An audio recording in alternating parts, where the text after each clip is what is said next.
दोस्तों, कल्पना करें कि आप पश्चिम बंगाल के उत्तर 24 परगना जिले के संदेशखाली गांव में अपने परिवार के साथ रहते हैं। तृणमूल कांग्रेस के पार्षद नेता शाहजहां शेख के गुंडे पूरे गांव के हर परिवार में मां, बहन, बेटियों का सर्वे कर रहे हैं कि किस घर में कौन कौन सुंदर और जवान महिलाएं हैं।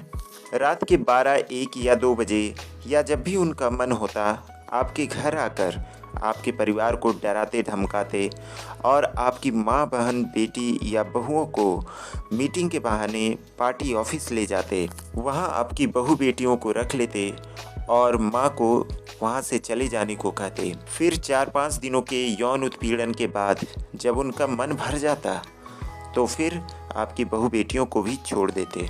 इतना ही नहीं, आए दिन जब भी मन होता वो फिर से आपकी बहू बेटियों को पार्टी ऑफिस ले जाते और फिर वही घटनाक्रम होता। जाने से मना करने पर आपके परिवार को मारने की धमकी देते और मारपीट भी करते। पुलिस के पास आप जाते तो पुलिस कंप्लेन लॉन्च करने के बजाय आपको उन्हीं गुंडों से सुलह करने की बात कहती। यहाँ तक कि पुलिस के लोग भी शराब पीकर रात को कभी भी आकर आपका दरवाज़ा पीटते और टॉर्च से घर के अंदर झांकते। आपका ज़मीन हड़प लिया जाता और ज़मीन नहीं देने पर उसमें समुद्र का खारा पानी डाल दिया जाता और मजबूरन आपको उसमें समुद्री झींगा और केकड़ा पालने का काम उन्हीं गुंडों के साथ मिलकर करना पड़ता, जिसकी सारी कमाई वही गुंडे ले जाते और जितना उनका मन होता उतने ही पैसे वो आपको देते, वरना नहीं देते। जरा सोचिए, इस परिस्थिति में आप पर और आपके परिवार पर क्या बीतती।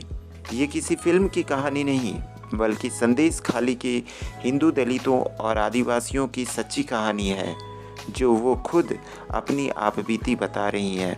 लाठी, डंडे और झाड़ू के साथ निकली ये महिलाएं झुंड के झुंड सड़कों पर आ गई हैं। इस घटना का मुख्य आरोपी शाहजहां शेख ये करतूत 1-2 सालों से नहीं बल्कि 12-13 सालों से कर रहा है।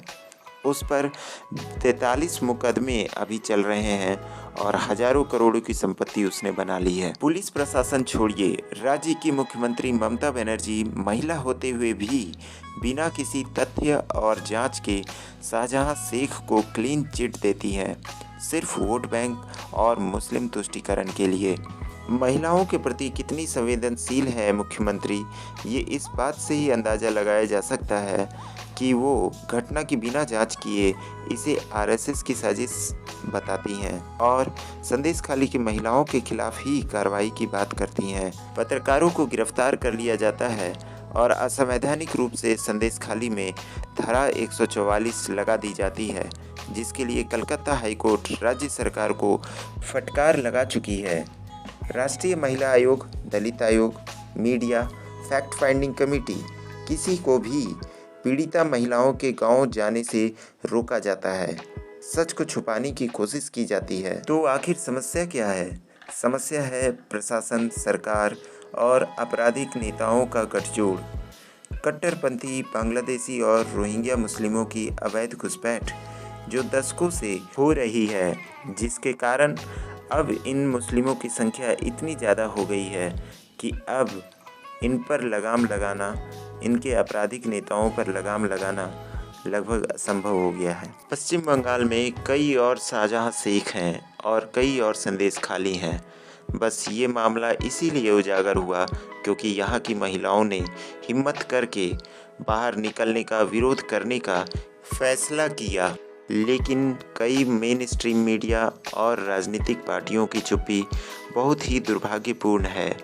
क्या ऐसी स्थिति में इन महिलाओं को इनका सम्मान वापस मिल पाएगा? कमेंट करके ज़रूर बताएं कि आप इस बारे में क्या सोचते हैं। धन्यवाद।